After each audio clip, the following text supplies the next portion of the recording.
This is my kitchen. Hello viewers. Hello viewers. நீங்க பிரேக்ஃபாஸ்ட்க்கு எதுவும் plan பண்ணலையா? உங்ககிட்ட ஒரு கப் ரைஸ் இருந்துச்சுன்னா நொடியில ஒரு உத்தப்பம் செய்யலாம் வாங்க.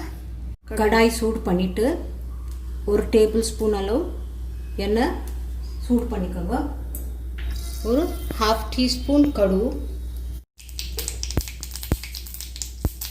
ஒரு 1 டீஸ்பூன் கடலைப்பருப்பு, 1 டீஸ்பூன் உளுந்து, கொஞ்சம் ஓமம். நாங்கள் எப்பவுமே டைஜஷனுக்கு கொஞ்சம் ஓமம் போடுவோம். எல்லாத்துலேயும் போட்டுட்டு நல்லா செவந்த உடனே ஒரு பெரிய வெங்காயம் நல்லா பொடியாக நறுக்கி வச்சது, 2 பச்சை மிளகா, கொஞ்சம் கருவேப்பிலை, கொத்தமல்லி போட்டுட்டு நல்லா ஆனியன்ஸ் டிரான்ஸ்பரண்ட் ஆகிற வரைக்கும் வதக்கி எடுத்துக்கணும்.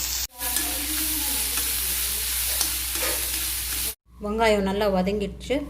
கொஞ்ச நேரம் ஆற வைங்க. இது ஒரு கப் அளவு சாதம் எடுத்துருக்கோங்க. இது மிக்சியில் போட்டு ஒரு 1-2 ரொம்ப நைஸ் பண்ணாதீங்க, 1-2 அரைச்சி எடுத்துக்கோங்க.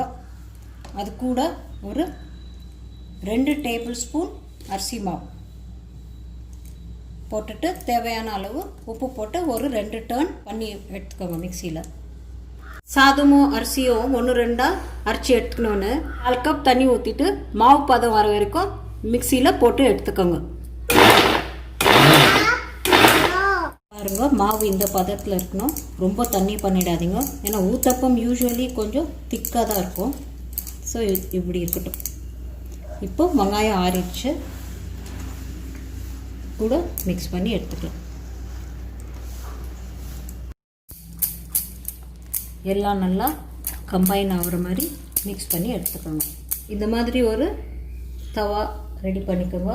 மினி ஊத்தப்பம் செய்யலாம். அப்படி இல்லைன்னா பெரிய தவாலேயே சின்ன சின்ன ஊத்தப்பமாக ஊற்றி எடுத்துக்கோங்க.